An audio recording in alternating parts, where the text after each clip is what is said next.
भारत की research and analysis wing ने एक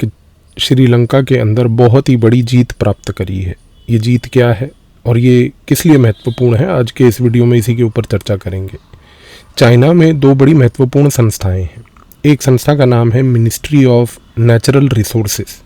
और दूसरी संस्था का नाम है चाइना एकेडमी ऑफ साइंस। ये दोनों संस्थाएं देखने में बड़ी सिविलियन टाइप की लगती हैं, लेकिन इनकी गतिविधियों पे नज़र बहुत लंबे समय से विश्व की कई अंतर्राष्ट्रीय इंटेलिजेंस ऑर्गेनाइजेशंस रख रही हैं। उसका रीज़न ये है कि ये दोनों संस्थाएं जो हैं ये बनाती हैं चाइना के लिए रिसर्च वेसल्स। रिसर्च वेसल्स कुछ इस प्रकार के शिप्स होते हैं जिसमें कुछ एडवांस्ड प्रकार के इंस्ट्रूमेंट्स लगे होते हैं, जैसे कि उन रिसर्च वेसल्स में बैलिस्टिक मिसाइल को ट्रैक करने के लिए रेडार्स, इसके साथ साथ अंडरग्राउंड वाटर को मैप करने के लिए इंस्ट्रूमेंट्स, सैटेलाइट्स को ट्रैक करने के लिए रेडार्स और साथ साथ जो पानी का टेम्परेचर और साथ ही में क्लाइमेट सिस्टम होता है उसको एनालाइज करने के लिए बहुत महत्वपूर्ण इंस्ट्रूमेंट्स। अब होता क्या है कि चाइना ये प्रकार के शिप्स बनाकर, खास करके ये जो दो संस्थाएं हैं मिनिस्ट्री ऑफ नेचुरल रिसोर्सेज और चाइना एकेडमी ऑफ साइंस, ये बेसिकली शिप्स बनाकर देती हैं चाइना की पीपल्स लिबरेशन नेवी को। अब ये जो पीपल्स लिबरेशन नेवी है चाइना की, ये नेवी क्या करती है कि इन शिप्स को बेसिकली इंडियन ओशन में डिप्लॉय करती है। अब इस खेल को समझने की आवश्यकता है। जनवरी 2022 में सबसे पहले चाइना ने एक रिसर्च वेसल ये प्रकार का बनाया हुआ, जिसमें ballistic missile tracker, satellite tracker, temperature salinity को ओशन के ट्रैक करने वाले इंस्ट्रूमेंट्स और अंडर वाटर करंट्स को मेजर करने वाले इंस्ट्रूमेंट्स को लगाकर एक रिसर्च वेसल इन्होंने श्रीलंका के हम्बनटोटा पोर्ट में भेजा। जब इन्होंने श्रीलंका में ये रिसर्च वेसल भेजा तो भारत के जो रॉकेट स्टेशन चीफ थे उनके पास इसकी जानकारी प्राप्त हुई। जब जानकारी प्राप्त हुई तो जाहिर सी बात है कि जो भारत के अपने श्रीलंका के अंदर नेटवर्क्स हैं उसके थ्रू जब हमने पता किया तो हमें मालूम चला कि ये शिप पहली बार अभी सिर्फ हम्बनटोटा पोर्ट में आई है। चाइना ने एक खेल रचने की कोशिश की थी। उसने जानबूझकर ये शिप भेजी जिसको वो सिर्फ भेज के ये देखना चाहता था कि भारत रिस्पॉन्ड किस तरीके से करता है। भारत ने इसका नोट किया, इसकी फाइल बनाकर भारत की नौसेना को भेजी, भारत की रिसर्च एंड एनालिसिस विंग को भी भेजी और जब इसका एनालिसिस होना चालू हुआ, इसी दौरान चाइना ने 4 महीने के बाद 2022 में एक और ऐसी शिप को दोबारा से भेजा। अब ये जो शिप थी ये इस बार जब आई तो ये इंडियन ओशन में सिर्फ श्रीलंका में कोलंबो नहीं आई, कोलंबो से होते हुए सोमालिया के रास्ते जाकर मालदीव्स में चंद दिन रुक कर ये शिप वहाँ से एक पूरा चक्कर लगाते हुए वापस जो है कोलंबो दोबारा आई। अब जब ये शिप दोबारा पहुंची तब तक भारत की नेवी ने और भारत की जो नौसेना के अंदर नौसेना की इंटेलिजेंस, जिसको नेवल इंटेलिजेंस भी कहते हैं, उसने रॉ के साथ मिलकर एक पूरा असेसमेंट तैयार कर लिया था। तब तक ये चीज़ जो है भारत की नौसेना ने एक असेसमेंट तैयार कर भारत की रॉ को ये बताया कि देखिए ये जो चाइना की रिसर्च वेसल दोबारा आई है इसको हल्के में लेने की आवश्यकता इसलिए नहीं है क्योंकि ये एक बहुत बड़े कार्य के लिए आ रही है। ये रिसर्च वेसल में जिस प्रकार के इंस्ट्रूमेंट्स लगे हैं उसके तहत जिन जिन इलाकों में सोमालिया से लेकर मालदीव से लेकर कोलंबो तक के इलाके के इंडियन ओशन के इलाके में जिसमें ये शिप अभी घूमी है, भारत की नौसेना ने रॉ को बताया कि इसने इस पूरे इलाके के ओशन फ्लोर को मैप कर लिया है और साथ में इस डेटा के थ्रू अब चीन जो है वो कोलंबो में बैठकर, जहाँ पर इसने अभी शिप को रोक रखा है, वहाँ बैठकर वो चुपचाप शिप के ऊपर ही हाइड्रोग्राफिक सर्वे कर सकता है और साथ ही में इस डेटा का प्रयोग करके चीन ने उसी समय श्रीलंका को बोला कि हम आपके यहाँ पर कोलंबो में एक छोटा सा ऑब्जर्वेशन स्टेशन बनाना चाहते हैं और उन्होंने बोला कि इस ऑब्जर्वेशन स्टेशन से हम बेसिकली जो डेटा इंडियन ओशन से हमने गैदर किया है,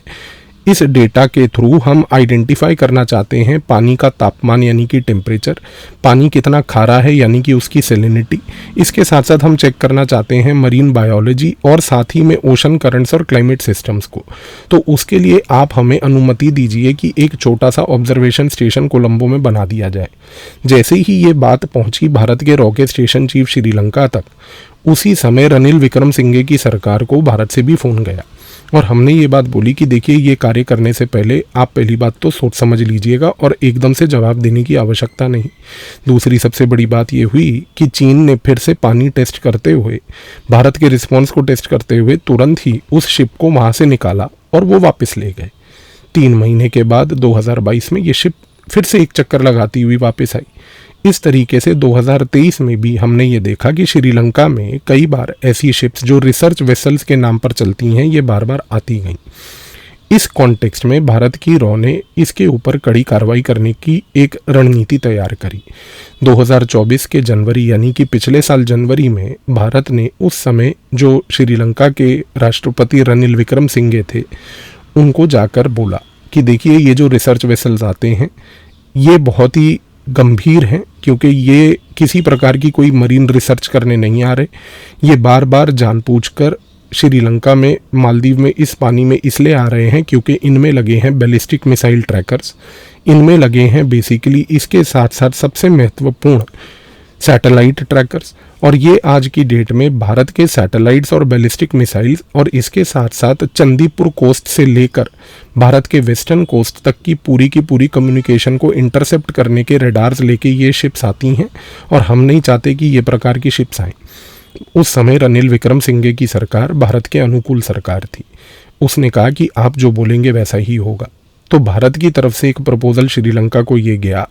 कि आप इसकी गतिविधियों पे नज़र रखिए। अब इस गतिविधियों पे नज़र रखने के लिए भारत और श्रीलंका ने एक मिलकर मैकेनिज्म बनाया, जो कि श्रीलंका ने, रनिल विक्रमसिंघे ने चाइना को प्रपोज किया। इस मैकेनिज्म का नाम रखा गया मोरेटोरियम। इस मोरेटोरियम के तहत, यानी कि एक ऐसे अग्रीमेंट के तहत, श्रीलंका ने जो है चीन को बोला कि भाई अगले 1 साल यानी कि 2024 जनवरी से लेकर 2025 जनवरी तक पहली बात तो आपके रिसर्च वेसल यहाँ पर नहीं आएंगे, और यदि वो आते हैं तो सबसे महत्वपूर्ण चीज़ ये है कि उन रिसर्च वेसल्स पर श्रीलंका की जो नौसेना है उसके अधिकारी आपके साथ उन वेसल्स में, उन शिप्स में चढ़कर जो भी रिसर्च करनी है वो भी देखेंगे। कम से कम इसके थ्रू भारत इतना इंश्योर कर पाएगा कि जो डेटा चाइना गैदर कर रही है वो श्रीलंका की नौसेना के पास जो डेटा हाथ लगेगा उन शिप्स में रह के उसका एक्सेस हमें भी मिले, और कौन से इंस्ट्रूमेंट्स हैं उसका एक्सेस भी हमें मिले। अब ये जो मोरेटोरियम था ये 2024 जनवरी से लेकर 2025 जनवरी 15 जनवरी तक एप्लीकेबल था। अब 15 जनवरी 2025 यानी कि अब से 2 दिन बाद ये जो एग्रीमेंट है ये बेसिकली एक्सपायर हो रहा है। अभी हाल ही में दिसानायके जो है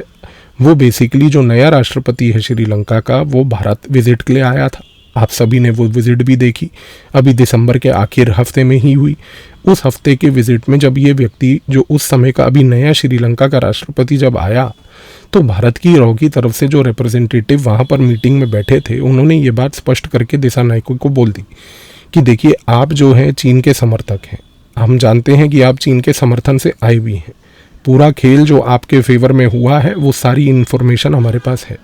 हम आपको कुछ नहीं कह रहे, लेकिन ये जो मोरेटोरियम है जो अब एक्सपायर हो रहा है इसके कारण पहली बात तो भारत की सुरक्षा पे कोई आंच नहीं आनी चाहिए। और इसी रीज़न से आप देखिए, और मैं आपको इस मोमेंट पर एक आग्रह करते हुए रिक्वेस्ट भी करूँगा, आप वीडियो को पॉज कीजिए 1 सेकंड के लिए और गूगल पे जाकर देखिए कि हमने श्रीलंका के राष्ट्रपति जो भारत आए उससे स्टेटमेंट दिलवाई या नहीं दिलवाई। उसने इवेंचुअली ये स्टेटमेंट दी कि मेरे श्रीलंका में रहते हुए भारत की सुरक्षा के ऊपर पहली बात कोई आंच नहीं आएगी। उसने ये स्टेटमेंट दी कि the soil of Sri Lanka will not be used by any third party to threaten the security and sovereignty of India. ये स्टेटमेंट पहली बात तो उसको दिलवाई गई। इसके बाद सबसे महत्वपूर्ण, भारत ने ये बोला कि भाई सुनिए, अब क्योंकि ये मोरेटोरियम तो एक्सपायर हो रहा है और इस मोरेटोरियम का क्रिएटर जो था वो रनिल विक्रमसिंघे यानी कि पूर्व राष्ट्रपति थे, तो अब आप क्या करेंगे, अब इस मोरेटोरियम का क्या होगा। तो दिसानायके ने ये बोला कि ठीक है, अगर ये मान लीजिए कि मोरेटोरियम रिप्लेस हो रहा है क्योंकि ये मेरे पिछले प्रेडिसेसर ने बनाया था, तो इस मोरेटोरियम के एक्सपायरी के बाद दिसानायके ने बोला कि 15 जनवरी के बाद मैं एक नया इसी मोरेटोरियम का एक्सटेंशन क्रिएट कर देता हूँ। उस एक्सटेंशन का नाम रखा गया स्टैंडर्ड ऑपरेटिंग प्रोसीजर SOP। अब दिसानायके ने ये बात भारत को पिछले हफ्ते 2 हफ्ते पहले जब वो भारत आया था तभी ये बात बोल दी थी कि इस स्टैंडर्ड ऑपरेटिंग प्रोसीजर के तहत अगर चीन का कोई भी रिसर्च वेसल मान लीजिए श्रीलंका के पानी में आता है तो इस वेसल की केस बाय केस बेसिस पर क्लियरेंस दी जाएगी। और केस बाय केस बेसिस पर क्लियरेंस देने का मतलब है कि यदि चीन का कोई वेसल अगर मान लीजिए कि श्रीलंका आ रहा है तो उस वेसल को क्लियरेंस देना है या नहीं देना, ये श्रीलंका भारत को इतला करके भारत से परमिशन लेके ही करेगी, क्योंकि भारत बताएगा कि ये वेसल हमारी सुरक्षा के लिए कोई आंच ला रहा है या नहीं ला रहा है। और क्योंकि केस बाय केस बेसिस पर निर्णय लिया जाएगा, यदि कोई ऐसी परिस्थिति भारत को लगती है कि जिससे कि भारत की सुरक्षा के ऊपर किसी प्रकार की आंच आएगी तो भारत श्रीलंका को ये कन्वे करेगा कि आप इस वेसल को क्लियरेंस ना दीजिए कि ये यहाँ पर डॉक करे। तो आज की डेट में एक चीज़ तो तय है कि पहली बात जो महत्वपूर्ण चीज़ हुई है वो ये है कि भारत की रॉ ने एक बहुत बड़ी विक्ट्री को प्राप्त करते हुए ये इंश्योर किया है कि श्रीलंका का किसी भी प्रकार से दुरुपयोग चीन कर भारत की गतिविधियों पर नज़र रखने में नाकाम रहे। दूसरी सबसे बड़ी बात, हमने श्रीलंका को एक प्रपोजल ये भी दिया है कि देखिए हम नहीं चाहते कि इस किसी भी प्रकार के इस सिचुएशन में आपकी विकास के ऊपर कोई बाधा है। भारत का जो सबसे महत्वपूर्ण और अच्छा दोस्त है जिसका नाम है जापान, भारत ने जापान के साथ एंगेज करके जापान को ये बात समझाई कि आप बल्कि इस समय श्रीलंका में आए। और जापान जो है श्रीलंका आया। अब जापान ने श्रीलंका में क्या किया, जापान को भारत ने समझाया कि भाई आपकी चीन से उतनी ही नहीं बनती जितनी मेरी नहीं बनती, और चीन की गतिविधियों को श्रीलंका में अंडरकट करने के लिए आप हमारी मदद कीजिए। अब श्रीलंका में वो मदद करने के लिए हुआ ये है कि जापान ने श्रीलंका को एक ऑफ़र दिया है कि हम आपको खुद अपना एक रिसर्च वेसल देंगे। आप बल्कि इस रिसर्च वेसल से जो पानी का तापमान, टेम्परेचर, सेलिनिटी, खारानेस, जितनी खारा पानी है, इसके साथ साथ पानी के ऊपर जितनी भी हाइड्रोग्राफिक सर्वे की रिसर्च आपको करनी है वो आप हमारे साथ संबंध रखकर हमारे थ्रू हमारे रिसर्च वेसल को यूज़ करके आप कीजिए। अब जापान का रिसर्च वेसल अगर मान लीजिए श्रीलंका के पानी में आता है और उस श्रीलंका के पानी में वो जापान जो है श्रीलंका के नौसेना के अधिकारियों को कैपेसिटी बिल्डिंग के तहत ट्रेन करके ये इंश्योर करता है कि वो हाइड्रोग्राफिक सर्वे करें, तो ये कल को डेटा भारत के साथ भी शेयर किया जाएगा। और जापान का अगर मान लीजिए श्रीलंका में आना होता है तो चाइना का मनमुटाव जो है वो नेचुरल है। तो इस कॉन्टेक्स्ट में चीन को दूर रखने की रणनीति बहुत ही इफ़ेक्टिव है कि स्टैंडर्ड ऑपरेटिंग प्रोसीजर जिसमें केस बाय केस बेसिस पे जो है चीज़ को अब देखा जाएगा। और दूसरी सबसे महत्वपूर्ण चीज़ कि यहाँ पर जो है जापान का रिसर्च वेसल के तहत चीन का गैदर्ड डेटा और उस डेटा को किस प्रकार से एनालाइज किया जा सकता है उसके ऊपर पूरी रिसर्च भारत अब मिलकर जापान के साथ श्रीलंका में कर सकती है। तो आई होप कि इस वीडियो के बाद ये जो बड़ी महत्वपूर्ण डेवलपमेंट अनफॉर्चुनेटली जो हमारी मीडिया कभी कवर नहीं करती, ये आप लोगों तक अब पहुंची और आप लोगों को ये सुन के गर्व होगा कि भारत की सुरक्षा पर किसी प्रकार की आंच खास करके श्रीलंका से अभी हाल में आने की संभावना बिल्कुल नहीं है। धन्यवाद।